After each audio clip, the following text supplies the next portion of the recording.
So I'm speaking once again with Oscar-winning composer Elliot Goldenthal, who really needs no introduction, but I'll give it a try. His brilliant music has been behind films such as Pet Sematary, Alien 3, Batman Forever, Heat, A Time to Kill, Titus, Frida, Across the Universe, Public Enemies, The Tempest, and now he and Julie Taymor take on Shakespeare's A Midsummer Night's Dream. Away from film, Elliot has done amazing work for stage and ballet. He composed the music for the acclaimed three-act ballet of Othello.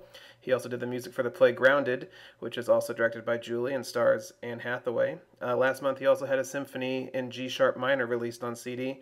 And earlier this year, Elliot received the ASCAP Founders Award at this year's award ceremony, where longtime collaborator Michael Mann presented him with the honor. Elliot, it's so great to chat again. Thanks for your time. Yes, thanks for speak to you. Yeah. So I would love to jump right into A Midsummer's Night Dream, which was, directed by Julie, and it's going to be shown in theaters as part of Fathom Events, one night only, this Monday, June 22nd. And, Fathom Events is in many theaters. Most AMCs will be holding it, so listeners, be sure to check for tickets. So for Midsummer's Night Dream, now, would you say this is a stage adaptation or a film adaptation? Because the aesthetic presentation is very stunning and original. It's both. It's a filming of the theatrical event, but after it was filmed, it was by 4 cameras. Rodrigo Prieto, who shot Frida for us, and he did The Wolf of Wall Street, etc. He's a very, very well-honored cinematographer. Julie created this event, which is very filmic. It feels like you're on stage with the actors, practically. And the thing is, when it goes into the realm of cinema, for me, is there was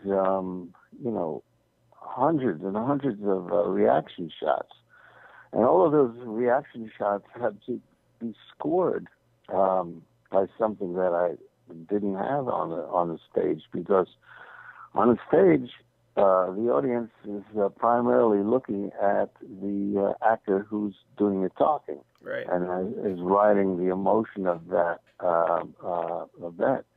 Now everything has shifted, so you can now feel the emotions of the actor who is being spoken to. So sometimes the emotion is quite opposite than the spoke E. Right. So it created a new palette, a new challenge for me to compose a fresh score cinematically. So, I mean, it was recorded and it was presented to an audience in a stage presentation. So, did you write music for the stage presentation? And then I did, but they did it without music, so that I can okay. compose new music for the film where it's needed. Wow, that's so interesting. So you and Julie, you've been together and have worked together for many, many years and have done so much great stuff. What is the process like working with her when she, puts on her director's hat and your composer's hat? Are you there kind of every step of the way from conception of the idea all the way to the end, or does she kind of go off, build something? I am, but when it comes to the theater, it's something that you have to. It's sort of like Gold's Gym of composing. You have to be there on the spot and just sort of feel your way through. There's no formula. There's no final cut, so to speak. You Right. have to just be there from the very beginning and start composing and having everything ready. But as far as the Tempest is concerned, it was already an hour plus music written for in the theater. Now I had to write an hour plus music that was fresh and new for the film because it had a different character. Right, absolutely. And I mean, and obviously, the worlds of stage and film have their differences. But the film, you were mentioning, you get to see a locked picture, you get to spot the music, and you get something to attach music to. But with a play, I mean, when do you start writing music? Do you wait till the blocking is finished and kind of see a whole run kind of acted out? Yeah, sort of. And I did a bit of two things. I had a bunch of stuff prepared for Anne Hathaway, and then I recorded her. She came over to my house and recorded the whole thing, so I can compose it to. I composed her performance like a radio play. Wow. Like the way Bernard Herrmann used to do, well, perhaps with Orson Welles. So I got to hear her performance, her rhythms, so I can compose to them. And then I brought the score in, so she listened to it and adjusted her timing from scene to scene. So she was in sync, just like a movie score, which is, indelibly on the film. In this way, she could just kind of recital lines live to fixed music, and it was just wonderful. She has a great ear anyway. Wow, that's so amazing. I mean, that just so you're literally kind of scoring to the delivery of her performance, the just the voice. Right. That's fantastic. And so, I mean, that was Othello, and you're doing Midsummer's Night Dream. So you've done quite a few Shakespeare's now. Would you say that some Shakespeares lend themselves better to music than others? Yes, Shakespeare was a very, very specific, and asking where sung music, for example, is and also instrumental music in Midsummer, and also Tempest. He was kind of very specific. That doesn't mean I didn't compose additional music, but he suggested a lot of places. And Othello is a ballet, and it's 3 acts, yes. and it's corps de ballet, and solos, and duets, etc., etc. So it takes place over a period of 3 hours. It's an evening of music, and a big house like the Metropolitan Opera House, it's daunting to know that I'm composing for these giant houses, but it's at the root of it is the drama of that Shakespeare laid out, Right. And I think yes, there are Shakespeares that are much lend themselves to music and extreme emotion, etc., etc. But some are really, really difficult. His history plays and stuff. It's a different animal. I can imagine. I mean, it's about the spoken word too. So I feel like it'd be such a huge challenge to tackle any Shakespeare, I think. But moving on from that, you also just recently released on CD your magnificent symphony in G sharp minor. Now, in this instance, there is no image. It's pure music and nothing else. So where does the music come from in this instance? I guess what are you thinking about to make the notes, I guess, pour out of you? Well, it's motivic, and it's like I don't want to sound like a god or anything like that, but it's like creating a universe. In the sense that you have a small motive or a small organism or something, and in my case, it's music motive, and I start with that and build and expand until I have a dramatic universe of music that it's a different way of writing than dramatic music, whether it be opera, ballet, or something that's precipitated by the spoken word. It's built upon small little motivic cells. And is it? I mean, is there images in your mind when you're writing the music? Are you kind of thinking of certain emotions, or what? I mean, what? No. I'm not. But it's still in all, I think about the emotional arc to something, but I'm not thinking about any specific emotion. Well, that's very interesting. And I mean, and all of looking back on everything, you've done so much great work on stage and in concert.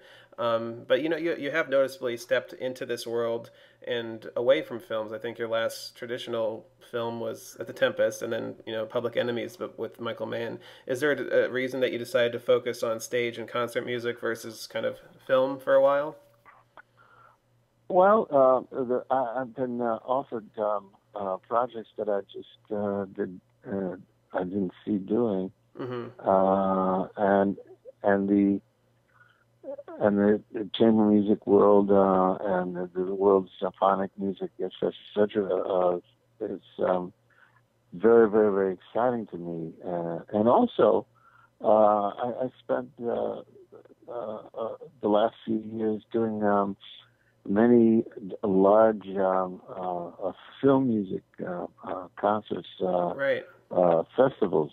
Just finished one in Krakow, Poland. They did my Shakespeare scores. Before that, in Spain, and then in Prague, I conducted Alien 3 there, and so I haven't turned my back in film or film music at all, and I'm happy to refine the scores into suites so that if it's performed, it makes musical sense, and it's not easy. You have to build in new transitions or musical bridges to get one theme to the next without it sounding cuey. Absolutely, yeah. And I mean, your Alien 3, I remember from was it Krakow or Spain? But it was a fantastic presentation of it, and I think I love that Krakow is doing it in Spain, and they're doing these great concerts, and we're seeing, I think, film music in a different light, and I think it's such an interesting way to, I think, at least for me, consume that. And to take in film music and otherwise, they